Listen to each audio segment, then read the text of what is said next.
नमस्कार दोस्तों। तो दोस्तों देखिए, आज अपने पास ये एक टावर रिपेयर होने आया था मेरे पास। और यहाँ पर इसके चारों ट्रांजिस्टर जो है वो ख़राब थे।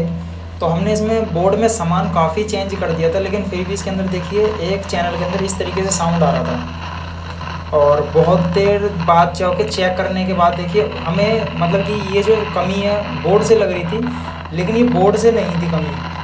ये अभी फाइनली यहाँ पर हमें पता लगा है कि ये जो इसका बास्टेबल बोर्ड लगा हुआ है, इसके एक चैनल में इस तरीके से आवाज़ है और एक चैनल इसका सही चल रहा है। क्योंकि हमने एक चैनल का जो है कटिंग जब उसका प्रिंट काटा, तब हमें पता लगा कि इसका जो एक चैनल में ही दिक्कत है। तो यहाँ से देखिए मैं इसको जब हटा देता हूँ एक चैनल को, आवाज़ देखिए क्लियर हो गया।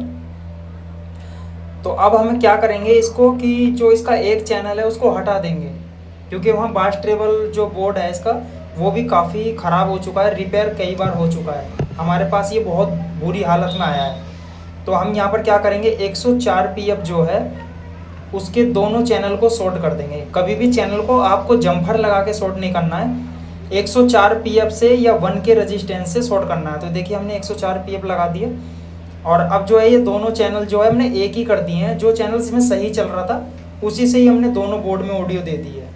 तो अब ये हमारा जो क्लियर हो गया फॉल्ट।